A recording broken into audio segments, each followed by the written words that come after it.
that he termed Emmanuel. They will name him Emmanuel, which means God with us. Our daily word contained the scripture of Paul's from Colossians that Charles Fillmore, even in his last days, he questioned the few visitors that were allowed to come see him. And he'd say, "What is the greatest scripture in the Bible?" And they'd say, "Oh, I don't know, Mr. Fillmore. Tell me." And in his usual style, he would say, well, it is the mystery hidden for ages and through generations is this: Christ in you, the hope of glory. I had a teacher in Unity Seminary, and she said, well, if you're not familiar or comfortable with this term glory, think of it this way: Christ in you is the hope of manifestation, of great good, of great radiance, of your truth shining forth in glory. So for Mr. Fillmore, at an extraordinary time as he prepared to leave this physical life, the human being often has a great insight of truth. And for him it was Christ in you. This is what it is all about, to awaken that no one is alone, that we all have this radiance hardwired in God's master plan of our very life. And so then, what is Christmas? Christmas is a time of celebrating historically, and in our Christian story, the birth of the Jesus child 2,000 years ago in Bethlehem. But yet, it's not just a historic event of the past, portrayed by our nativity down here at the base of the Christmas tree. That is just a reminder of what is here now, present this very hour, in each one of us. The infinite love and power and truth of God is with us. So our Advent, or as I like to say, our adventure to Christmas begins with this thought. And thank you, T. Michael, for sharing the story of your great-grandmother. I think that is so profound and helpful to me. God help us. Because this is true until we have a longing, like our opening ancient hymn, O come, Emmanuel. This realization of the divine presence, until we have that longing and we evolve it into faith, which is a conviction that Spirit is always and everywhere present. Then help can come. But there's no help for a heart that is not open. And so, we begin our adventure, our journey toward the celebration of Christmas, a new birth in our awareness that the divine is with us. So I start, Happy New Year! No, the Reverend knows this is December 1st, not January 1st. But you know, It is a new year because it is the first Sunday of Advent when the Christian tradition begins its entire year cycle. It doesn't begin on Christmas. It doesn't begin on Easter. It begins the first Sunday of Advent, the first longing or yearning of our hearts to approach the birth of a greater awareness of God's presence with us. So it all begins in Christian tradition with today. So I'll say again, Happy New Year. The practice of Advent is done in different ways, but for many traditions, it includes the lighting of candles of an Advent wreath, such as we have here. The candles are a symbolic reminder to us when we light a candle here. Maybe you light a candle at home when you have your prayer time, your silent time. But the idea of the candle flame is to remind you that an idea within your mind, a feeling within your heart, is beginning to bring greater light to your consciousness. The 4 candles of Advent, of course, correspond to the 4 weeks of Advent. And they are a preparation. We have a key theme. Today it is hope and faith. Next week it will be peace, then love, then joy. And it's a reminder for us, if we are willing to make the effort to bring that inner light to our mind and heart that's symbolized as faith, peace, love, and joy, it's as if we were preparing a manger within our soul, where a greater understanding of the Christ, that is, infinite God individualized, can be born in us. There was an amazing 17th century German mystic who took the Latin name Angelus Silesius. It's easier to pronounce than his German name. And he had a famous saying, and it was, if Christ be born in Bethlehem 1,000 times and not be born in thee, then you haven't grasped your eternal reality. If Christ be born 1,000 times in Bethlehem, but not in thee,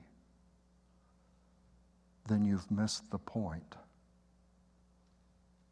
You have not grasped God with us, the divinity within you. Charles Fillmore wrote in a Sunday lesson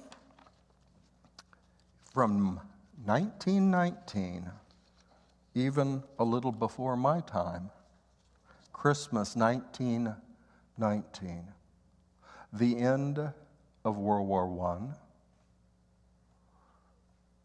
the end of the great flu epidemic of 1918 and 19.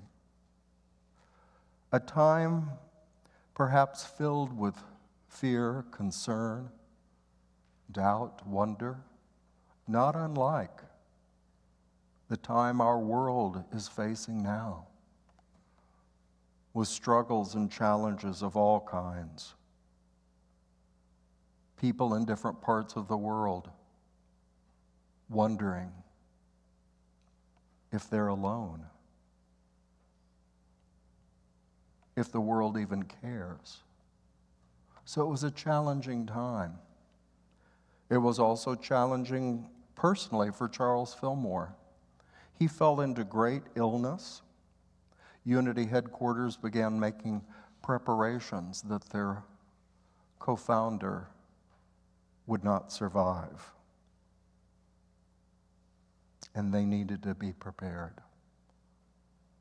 But Charles did come out of his illness and was reborn with a great energy that allowed him to work with the unity idea for another 30 years. So he wrote in this lesson for Christmas of 1919, Christmas is about the birth of Christ consciousness at the center of the human soul. It does not belong to the past.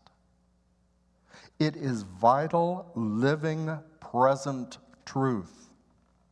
The bringing forth of the Christ child is not work that was finished in Bethlehem. It is taking place in our midst every day. It is this idea that we celebrate. So for Charles and Myrtle Fillmore, as leaders of our unity tradition,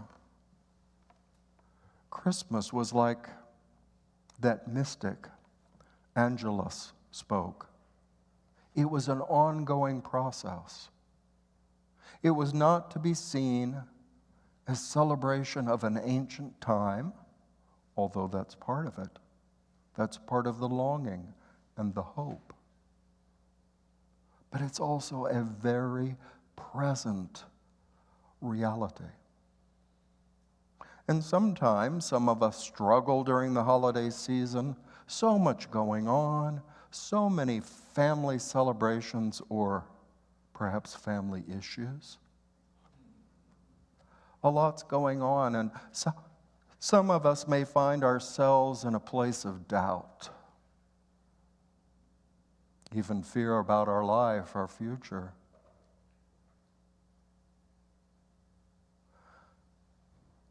But if we faithfully hold to this idea, God with us, this idea born as the Christ within us, this inner light, then we overcome the obstacles in our way. Many of you received last week as you left, and if you didn't, pick up our free Advent booklet from Unity. They're just outside the doors, and we have plenty. So if you have a special family friend or neighbor that you'd like to share one with, please take an extra copy. One of the articles in the booklet was written by Reverend Linda Martella Whitsitt. She led our Unity Prayer Ministry at headquarters for several years. She's now retired, but she hasn't stopped, and she continues to write and teach around the country. She shared a lesson that she had, and that was in a time of doubt or questioning. She didn't know what to do, and a great spiritual teacher she encountered said, Linda, just do the next thing. Margaret, just do the next thing. That taking some kind of action is what faith is all about. Faith is an active part of our being, where hope is that opening, that longing of the heart. Faith starts to take action. Reverend Dr. Martin Luther King Jr. had that wonderful phrase. It comes to mind to me often when I'm doubting, I'm not sure, I'm indecisive. He said, faith is taking that first step even when you can't see the whole staircase. Get it? Faith is taking that step even when you can't see the whole staircase. Friends, there are a few times in our lives except in high meditation or an inner vision where we see the glory of the whole staircase. Most of the time, we have to go forward, take those steps, filled with this faith. God is with us. God is with us. I can move forward. Or as the teacher told Linda, just do the next thing. Or reminds me of those words of Michelle Obama. Do something. Do something. Do something. That opens the door of possibility. That makes a path before us because we're willing, what did Thoreau say? To go confidently in the direction of our dreams and to live the life we've imagined. To take it into action, to give it expression, to have the faith of Christ, Christ within, the hope of glory. And so our whole Advent, preparation for Christmas this month, will be looking, questioning ourselves, being perhaps brutally honest with ourselves. Where do I feel stuck? Where am I fearful? Where am I hopeless? Do something. Do the next thing, anything, a little thing. When I spent my year in Switzerland in 2012, my mentor there at the International School of Spiritual Science, I had an opportunity to share coffee with her, and she had written so many powerful things, books, lectures given all over the world. And I said, how do you do it? How do you face a blank page of paper and then create these profound works? And she said, well, James, I often sit down and look at that blank piece of paper and I don't know what to do, so I just write something on the page. Gee, I wish I knew what I was doing. Gee, I don't know where to go. Just write something. And then one begins to open, and ideas begin to flow. But only when we just do the next thing, anything, to begin the flow, to begin the movement. I mentioned briefly when we lit the Advent candle, but at the time Jesus was born, in esoteric Christianity, deep Christianity, it was thought to be a time that the archangel Michael guided the people. But their understanding of Michael, out of all of the archangels, Michael was the one that simply guided your deed forward. So what's the idea before that? I have to do something. I have to do something before the help can come. I have to open myself. God, hope us. And then God can help us. It's concerned me as a Unity minister of a number of decades. I just realized this past week we chose not to do a Thanksgiving Eve service, to cut back on our evening services. And I looked on my calendar and realized, well, I had done Thanksgiving Eve service, which usually contained the communion experience. I looked back in my books. I had done that for 28 years.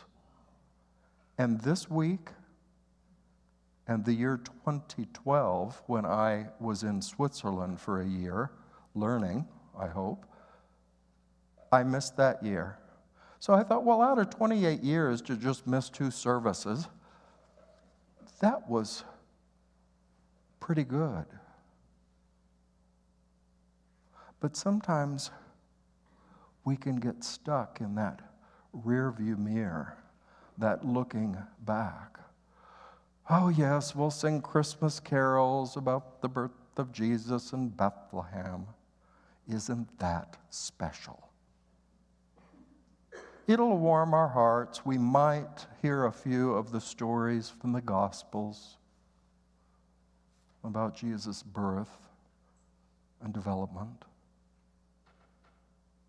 But what difference does that make if we don't take it up in our heart and mind and do something? Anything. In our relationship with others, family, friends, even strangers we encounter. What is this newborn Christ impulse, this hope of glory in you? But to have the conviction that God is with you, God is on your side, no one is alone. And if that's my truth, then I'm going to find times that I need to get off my stool and do something. Take some action. And don't be overwhelmed with the idea of, well, I've got to go to Mall of America and gather a crowd of thousands to listen to me, or to reflect on my generosity or my wisdom. No, bring it back down to earth. You can do something. Start with a baby step, a little step. What can I do this Christmas to make a difference in someone's life? A family member, an estranged friend. I had a dear friend. She used to amuse me, and I did tease her about it. Because she'd say, in my in my hometown, I had a friend. Oh, I love her deeply, so wonderful. Oh, she means so much to me. And I'd say, when was the last time you talked to her? Oh, well, it's probably been 20 years. So she means that much to you. There's a little step you can take. Reach out. Touch someone who might be feeling alone this Christmas season. Make a difference in their life. Just a tiny, tiny little difference may change their entire Christmas season. You can do it. We can all do it, because no one is alone. Let us take this now into a moment of prayer.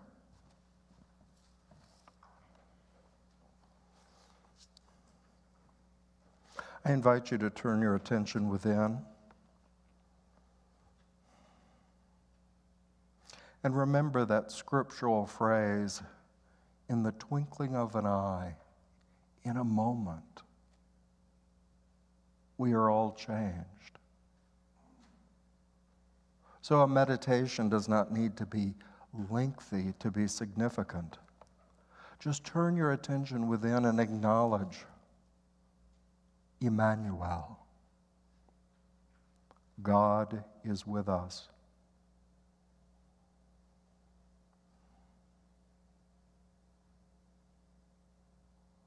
and place a question in your mind and heart.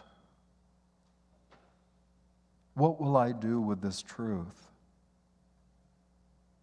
This Christmas theme that here now, in my life,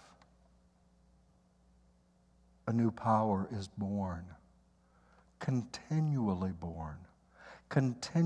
coming forth. We begin with hope, a longing for a greater understanding, a greater expression of God in our lives. But then we have to do something. We may ask, what am I going to do this Christmas that I've never done before? It is a season of traditions, but let's don't get stuck.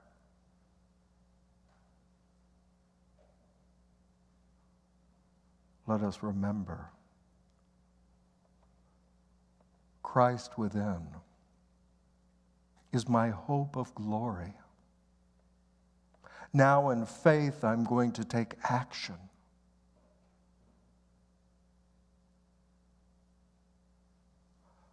I am going to be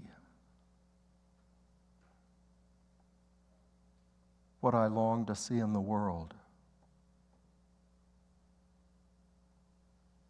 What do you long for? What is one step in the direction of that longing?